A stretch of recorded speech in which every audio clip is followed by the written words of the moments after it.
Hey, if you're watching this and it's late at night and you have school tomorrow, I'm sorry. Top 10 things that keep me awake at night. Number 10, eating all those sugary snacks before my bedtime. My blood sugar goes through the roof. Sorry, I just can't help myself. I love a good cookie dipped in hot chocolate. Number 9, death and existentialism. Just the thought that one day, me and everyone I love will die, and in just 500 years, no one is going to remember me. So what's the point of doing anything? In the grand scheme of the universe, do I even matter? Unless the internet's still around by then.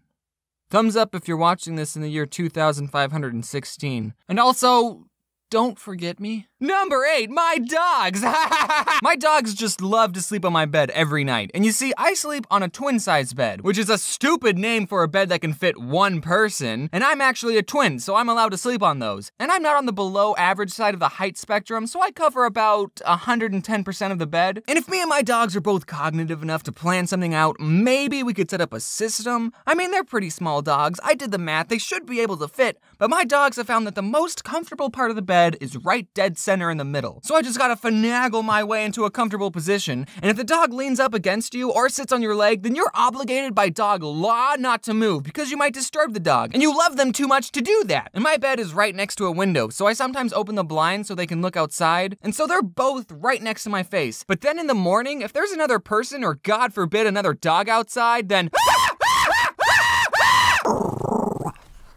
Jeez, that was a long one. I just like talking about dogs. Number 7, there are as many creatures on your body as there are people on Earth. And you don't want to even know how many are living on your bed right now. Now, is this true? I don't know, I just saw it on one of those fun fact websites. Not too fun of a fact, I think. But not knowing whether or not it's true is even scarier. That means there are probably microorganisms dying on you every second. At least 12 of them have died on you since you started watching this video. But chances are that some of them are probably doing it on your kneecaps, on your eyelashes. Microorganism, more like micro-orgasm. Now there's 2 ways you can look at this. One being that there's so many tiny creatures living on me, and no matter how hard I scrub, I'll never be clean. Or you're never alone. Every night when you hop into that empty bed of yours, you're sleeping with billions of microorganisms. You slut. Number 6, they never caught the Zodiac Killer. I know he was around in the 70s, but if he was in his 20s in the 70s, that means he's only in his late 60s, early 70s right now. He can still be out there. Who knows what he could be doing? Maybe even failing at running for president. Ugh.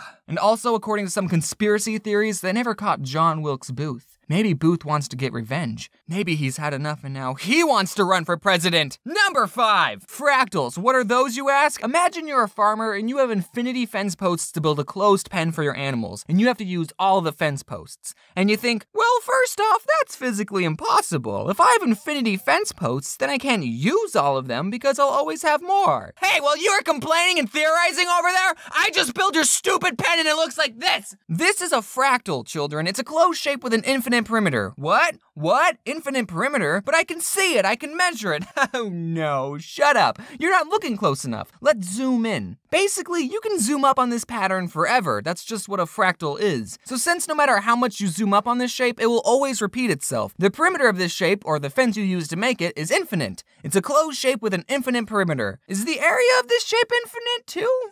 I don't know, ask Vsauce. Doesn't that blow your mind? Number 4, barcode scanners scan the white spaces in the barcode, not the black spaces. Number 3, looking on my phone for hours before I go to bed. How many times do you tell your friends over Skype, all right, I'm going to bed now, and then you go to your bed and you pull out your phone and mess around with it for an hour? And I've heard some studies saying, oh, looking at computer screens all day makes it harder for you to sleep, which is probably true. Why do I go on my phone every night? And the sad thing is I usually stop looking at my phone because my battery is going to die. I have a problem. Number 2, the universe is huge. Whoa, do you realize how big space is? Man, we are just a speck in the grand scheme of things. This is kind of getting back to my point that nothing really matters. Did you know that scientists have found a black hole that's 12 billion times larger than the sun? That black hole is about 1,800 light years long. You know, you probably could have lived your whole lives without knowing that. I'm sorry. Before we get to number 1, here are some honorable mentions.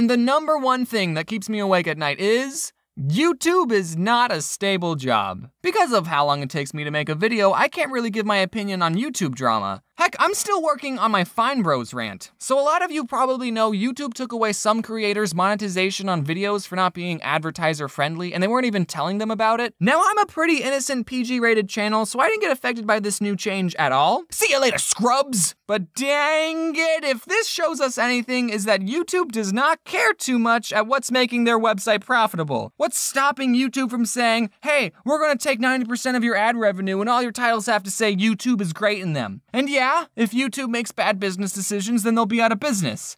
But so will I. So that keeps me awake at night.